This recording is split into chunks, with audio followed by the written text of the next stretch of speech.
Hi guys, welcome back to another video. Today I'm going to be reviewing Written on the Body by Jeanette Winterson. In my last video, I reviewed another book of hers, and this book is really unique because the character in it doesn't have an assigned gender. We don't know what their pronouns are. We don't know how old they are. There's very limited biographical information about the main character other than they work as a translator and they're attracted to married women.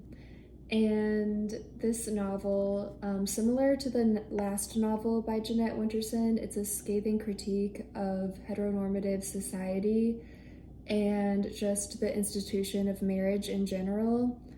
And it's about this main character who falls in love with a married woman named Louise, and it kind of tracks their love story and it ends tragically.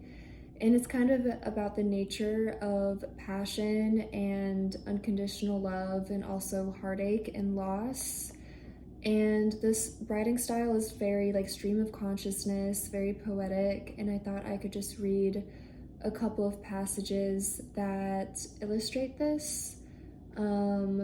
I think I'm going to go ahead and read a short excerpt that kind of details the writer's view on marriage and how it's a very flawed concept in our society that we cling to for comfort. So it's kind of about infidelity, adultery, and at the same time, this compulsive need to get married. When I say I will be true to you, I am drawing a quiet space between the reach of other desires. No one can legislate love. It cannot be given orders or cajoled into service. Love belongs to itself, deaf to pleading and unmoved by violence. Love is not something you can negotiate. Love is the one thing stronger than desire and the only proper reason to resist temptation. There are those who say that temptation can be barricaded beyond the door, the ones who think that stray desires can be driven out of the heart like the money changers from the temple. Maybe they can if you patrol your weak points day and night. Don't look, don't smell, don't dream. The most reliable secure core, church-sanctioned and state-approved, is marriage. Swear you'll cleave only unto him or her, and magically that's what will happen. Adultery is as much about disillusionment as it is about sex. The charm didn't work. You paid all that money, ate the cake, and it didn't work. It's not your fault, is it? When I say I will be true to you, I must mean it in spite of the formalities, instead of the formalities. If I commit adultery in my heart, then I have lost you a little. The bright vision of your face will blur. I may not notice this once or twice. I may pride myself on having enjoyed those fleshy excursions in the most cerebral way, yet I will have blunted that sharp flint that sparks between us, our desire for one another above all else. So Jeanette Winterson, what she's writing about here is the superficial nature of marriage. Why do you need a piece of paper to rationalize or justify your union with another person? And I remember this reminds me, I met somebody who was 23 years old and they were freshly divorced, and it's crazy to be married that young and to be divorced that young, but that is their life experience. And basically, I don't think they're ever going to get remarried because they said something to me that I thought was very insightful, very profound. And she said, well, this is how you know someone truly loves you and wants to be with you for the long term, for the rest of y'all's lives together. They will do it without any incentive. In marriage, it's an incentive to get married because it is this contractual obligation to one another. It's a legal document.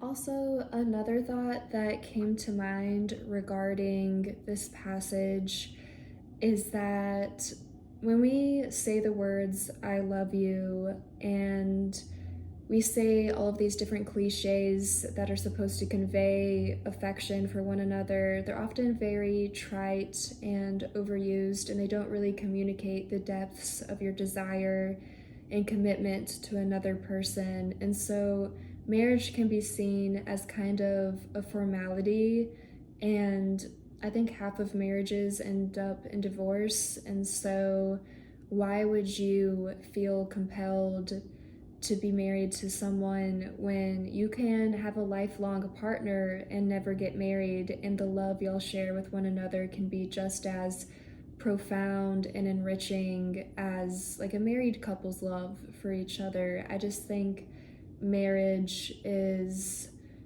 it's not necessary at all in order to be in a healthy long-term relationship that's based upon just mutual love and respect.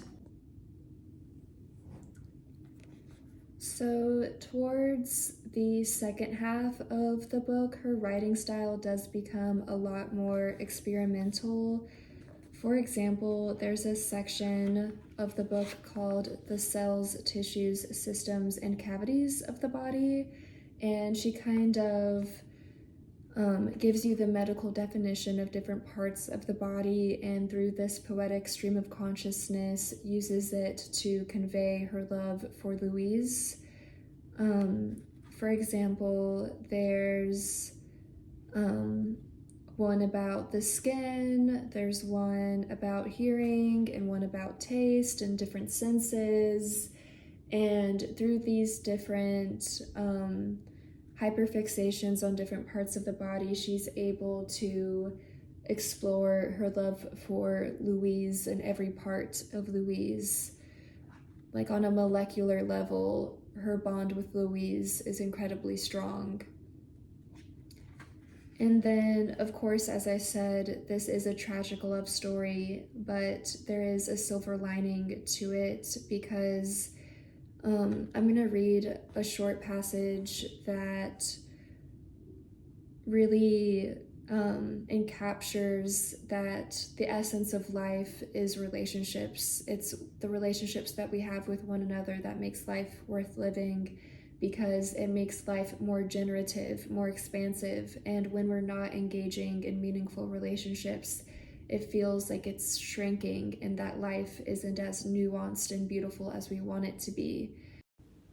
Don't you think that it's strange that life, described as so rich and full, a camel trail of adventure, should shrink to this coin-sized world, a head on one side, a story on the other?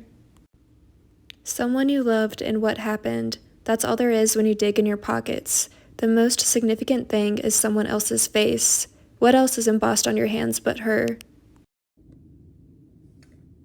And I have to agree with this sentiment that life is described as this linear, expansive adventure that we all have the opportunity and the gift to go on, but sometimes life can be reduced to something as simple as a person you meet in your life who's just life-changing, and their face and what they meant to you is going to be imprinted on your heart till the day you die. And I do believe with the people we meet in our life, whether it be platonic friendships or deep, meaningful romantic relationships, or just a mentor that you had in your early childhood that really helped you, I think we carry the ghosts of these individuals within our psyche and within our hearts, and they shape who we are and how we view the world. I don't think just because you end a relationship or a friendship in bad blood, I don't think that means that the tie you have with that person is completely severed.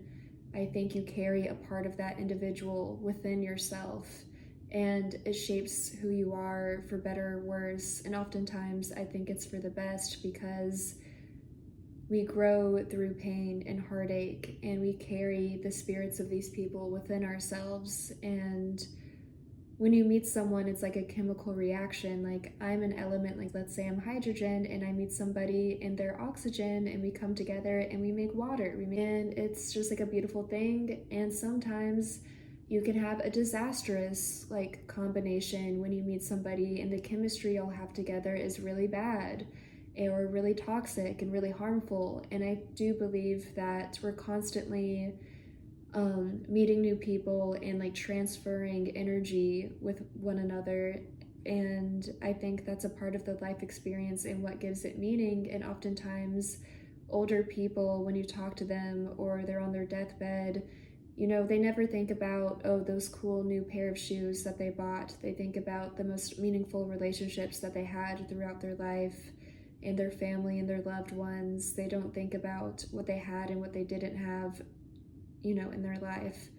And so this theme of the title, of course, written on the body, is like a metaphor for how sensual their relationship is and how they can communicate through physical touch and just a deep level of like intimacy and understanding each other's body and what gives them pleasure. And it's incredibly beautiful, the intimacy that they have with one another throughout this book. And so if you want to read something that's very sensual and kind of like rekindle this feeling of passion, I highly recommend really any work by Jeanette Winterson, but especially Written on the Body. Thanks for watching. I'm trying to find a way to make these videos more entertaining, which is like pretty hard for me to do, but I have some video ideas coming up for when I move back to Louisiana that I think, even though they may not be related to books, I think it's going to be a lot more entertaining to watch because it's going to be a lot more like personal content, so y'all will get to like know me a little bit better. But if you've made it to this point in the video, thank you so much for watching, and I really appreciate you, and goodbye.